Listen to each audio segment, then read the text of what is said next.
Hello, hello à tous, bienvenue sur le Canapé Jaune. Le Canapé Jaune, c'est votre podcast qui vous emmène comme ça des personnes inspirantes, des personnes qui viennent vous parler de leur parcours, mais aussi de leur expérience par rapport à leur profil, par rapport à leur métier. Et aujourd'hui, nous avons comme invité une femme exceptionnelle, sinon une fille exceptionnelle, qui est une influenceuse parmi les plus suivies ici au Congo-Brazzaville, avec près de 2 millions de followers. Mais au-delà de son succès sur les réseaux, elle est engagée pour une cause qui lui est très chère, l'albinisme. Elle, c'est Moni Love. Quand je dis Moni Love, je sais que vous êtes déjà tous émerveillés parce que vous la connaissez, vous l'avez sûrement déjà vue, puisque dans la plupart des événements qui ont lieu ici au Congo-Brazzaville et même un peu partout en Afrique, elle représente souvent notre pays. Bonjour Moni. Bonjour madame. Comment vas-tu? Très bien, merci. Et toi? Très bien, bienvenue sur le Canapé Jaune. Ici, Merci. on peut rire, on peut éclater de rire, mais on parle, on va échanger sur ce que j'ai dit tout à l'heure. Mais c'est vrai, tu es influenceuse, tu es une femme des réseaux, on va dire, Exactement. des réseaux sociaux. Pour commencer, j'ai envie de savoir qui est Moni Love.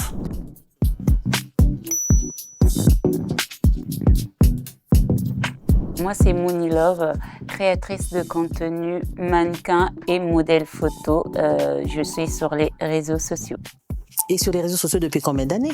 Aujourd'hui, ça va faire plus de 4 ans que je suis sur les réseaux. Seulement Oui. 4 ans sur les réseaux, mais je l'ai dit, des centaines, sinon des milliers de followers. Aujourd'hui, j'ai envie de savoir, comme ça, quel contenu tu proposes ou tu as commencé à proposer à tes followers pour que tu sois suivi autant? J'ai commencé avec la beauté, le maquillage et la coiffure. Et au fur et à mesure, j'ai inclus d'autres passions que j'aimais bien, comme la mode. Et après, j'ai ajouté mon combat qui est se battre pour la cause des personnes atteintes d'albinisme. Et ça, simplement, ce genre de contenu, ça a suscité un peu l'engouement du côté des... Exactement, oui. Voilà. Mais aujourd'hui, j'ai envie de savoir comment fait-on pour devenir influenceuse? Parce que moi, j'ai aussi mon téléphone, j'ai la connexion, Oui, bien j'ai sûr, TikTok, bien sûr. j'ai Instagram, Mhm. mais je ne suis pas influenceuse. Comment on fait pour devenir influenceuse? Après, ça dépend de tout un chacun. Moi, je sais que d'abord, faut avoir une passion, Oui. faut savoir ce que tu veux parce qu'on ne devient pas influenceuse comme ça d'un jour. Ça s'organise. Je sais que tu peux commencer juste, par exemple, à faire des trucs juste pour animer un peu ta galerie, poster sur tes WhatsApp, et puis ça peut aussi devenir viral. Mais il y en a comme nous autres là, on s'est préparé pour s'y mettre, et puis voilà quoi. Par-dessus tout, qu'est-ce qui t'a poussé, Moni, d'utiliser cette plateforme qui est TikTok et peut-être d'autres pour partager certains moments de ta vie et puis tes contenus? Oui, ce qui m'a poussée, c'est d'abord ma passion, comme je le dis. Oui. C'est d'abord ma passion, et aussi j'ai compris l'impact des réseaux sociaux dans nos vies. Je sais que c'est une génération connectée, donc je me suis dit pourquoi ne pas être sur les réseaux et puis partager mes passions d'abord et lutter ou me battre pour la cause que je défends. La cause que tu défends, nous l'avons dit, c'est l'albinisme. C'est vrai que l'albinisme, aujourd'hui, c'est un sujet qui est parfois tabou, Oui. mal compris et qui est entouré des stéréotypes. Comment tu t'en es pris pour commencer à te lever un jour pour dire non, je dois parler de l'albinisme? Moi, je savais que j'allais forcément un jour parler de l'albinisme parce que je suis albinos. Et aussi, je savais aussi que nos familles d'où on vient, nous, les albinos, n'ont pas souvent la conscience des charges que nous avons et de comment ils devraient vivre avec nous. Donc, c'est un peu ça qui m'a poussée à parler de l'albinisme. Donc, je sais que, par exemple, moi, personnellement, dans ma famille, par d'autres parents, c'est un sujet tabou, c'est-à-dire on ne parlait pas de l'albinisme et qui faisait que je ne sois pas assez informée sur mon albinisme. Donc, il y a des choses qui m'est arrivées dans la vie parce que je n'étais pas préparée. Je ne savais pas comment m'y prendre parce que nous, souvent, les gens pensent que nous sommes comme tout le monde alors que ce n'est pas le cas. L'albinisme, c'est vrai, mais à quel moment de ta vie tu as compris qu'il fallait quand même en parler, parce que tu as dit, avant, tu n'avais pas conscience d'albinisme, mais aujourd'hui, dans les réseaux, tu en parles, mais qu'est-ce qui a été l'élément déclencheur?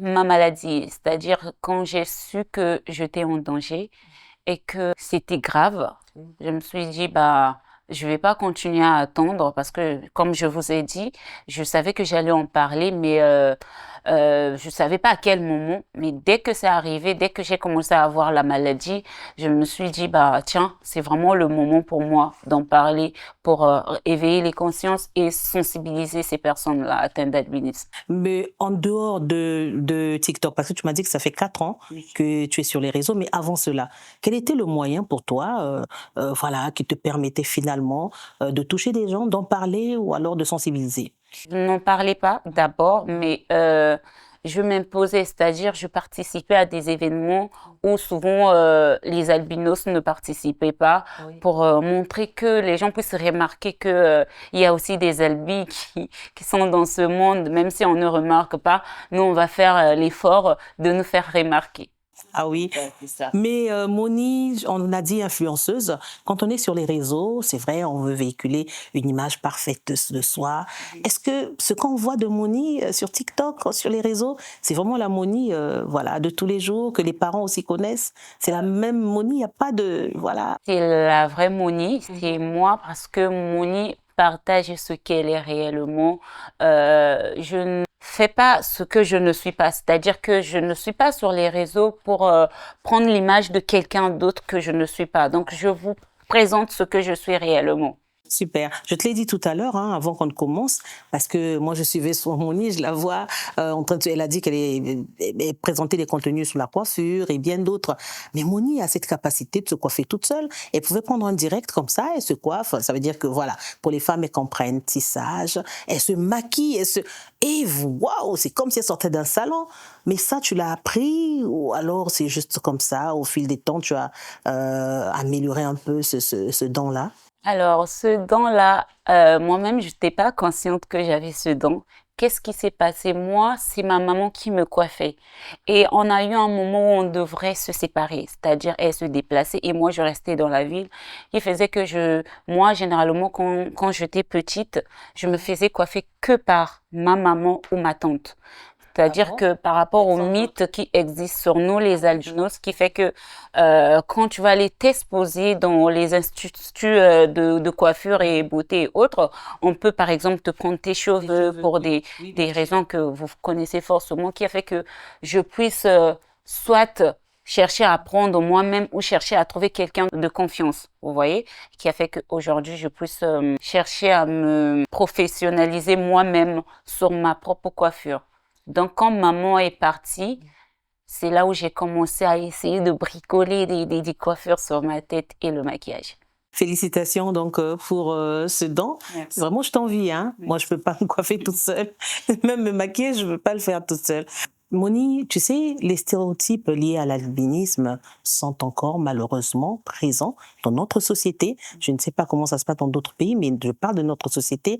Mais penses-tu que ton engagement puisse un jour changer quelque chose? Oui, je pense que mon engagement peut changer beaucoup de choses, même si je sais que je suis quand même consciente qu'il y a encore du travail, il y a beaucoup de choses, il y a encore des consciences à éveiller. Vraiment, faut qu'on parle et aussi, je sais qu'il y a encore du travail sur nous-mêmes, les personnes atteintes d'albinisme. Vous voyez? Donc, je sais que un jour, ça va changer. C'est pour cela, pour moi, je dois le faire jusqu'au bout, vraiment jusqu'à mon dernier souffle de vie, je me battrai pour ça. Être sur les réseaux, Moni, il faut beaucoup faire. Hein. Des contenus, tu m'as dit tout à l'heure, même quand tu veux faire un contenu où tu te coiffes, ça peut te prendre un jour comme 2 jours. Ça veut dire que tu as une vie, tu vis sous pression, puisque tu réponds aussi aux invitations, tu es sollicité de partout. Comment tu arrives à contenir tout cela? Comment tu arrives à gérer cette pression? Comment je gère la pression? Faut savoir que la pression est toujours là. Ce qui m'aide, moi, personnellement, c'est la passion que j'ai à le faire. C'est-à-dire que quelque chose qui me passionne, c'est quelque chose que j'aime beaucoup. Donc, même si je sais qu'il y a la pression des gens qui me suivent, parce que souvent aussi, je fais des challenges où je représente le pays. Et c'est souvent sur ces challenges-là, on me met un peu la pression de vite réaliser la chose. Mais j'arrive quand même à tenir et grâce aussi à celui qui est à côté de moi, il m'aide beaucoup dans ma réalisation de vidéos et aussi dans ma vie quotidienne. On regarde les caméras, on lui dit merci. Merci. Il se reconnaît. Oui. Moni, tous ceux qui te suivent sur les réseaux sont inspirés par ce qu'ils voient, par ce que tu fais. Qu'est-ce que tu peux leur dire ou quelle exhortation peux-tu apporter à tous ceux qui nous regardent pour essayer d'aller au-delà de ces discriminations, de ces stigmatisations dont vivent les albinos? Moi, je pense qu'il faut d'abord commencer à se faire confiance, à s'aimer soi-même avant que le reste vienne. C'est-à-dire, c'est toi qui vas attirer certaines choses dans ta vie. Moi, vous me voyez là, je suis pas quelqu'un de parfaite, mais je n'ai pas une belle peau, c'est-à-dire que j'ai mes imperfections, mais généralement, les gens me trouvent très propre, très belle, alors que au fond de moi, je me dis, mais c'est vrai en qu'est-ce plus, qui se passe? C'est vrai. C'est parce que c'est quelque chose que je dégage, en fait. Peu importe ce que j'ai, vu que je leur montre que moi, je me fais confiance, j'ai foi en ce que je fais, ça fait que les gens puissent forcément m'apprécier ou m'aimer ou m'accompagner, parce qu'on doit juste savoir que dans la vie, les gens ne sont pas obligés de nous aimer, mais c'est à toi d'abord de t'aimer soi-même avant que les gens t'aiment. Non, mais c'est vrai ce qu'il dit, elle est très propre, très belle. Moni. Merci beaucoup. Alors, Moni, on va bientôt se séparer. J'aimerais vraiment que tu lances un message ou que tu apportes un conseil, sinon une exhortation, à tous ceux qui se sentent un peu à l'écart par rapport à leurs différences. Voilà, simplement, qu'est-ce que tu peux leur dire? D'abord, je vais commencer aux personnes atteintes d'albinisme. Moi, je pense que pour nous, les albinos, ce qu'on doit faire, c'est de se lancer un défi personnel, de chercher à se mettre en avant parce que on doit savoir que on va pas forcément venir nous chercher là où nous on se trouve pour nous mettre en avant si on ne le fait pas nous-mêmes. Ce que moi, je peux vous conseiller, c'est peut-être de ne pas totalement faire comme moi, mais essayer de vaincre vos peurs, essayer d'avoir confiance en vous.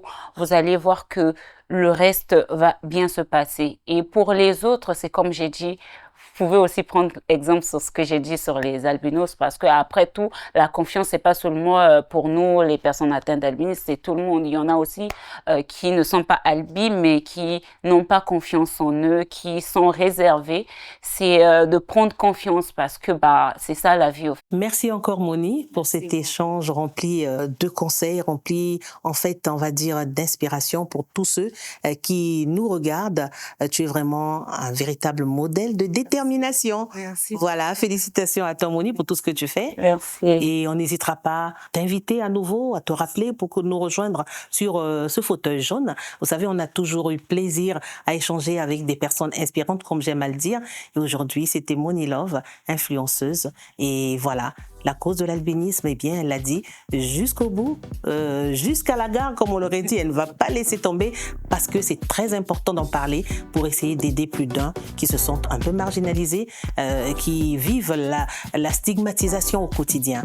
Merci encore à toi et à très bientôt sur le canapé jaune pour un nouvel épisode. Mais tu sais, je te laisse pas partir comme ça parce que j'ai un cadeau pour toi. Voilà, il est là le cadeau. Ça, c'est pour toi. Merci parce que tu es passé sur le canapé jaune. Merci beaucoup. Merci Moni. C'est un plaisir.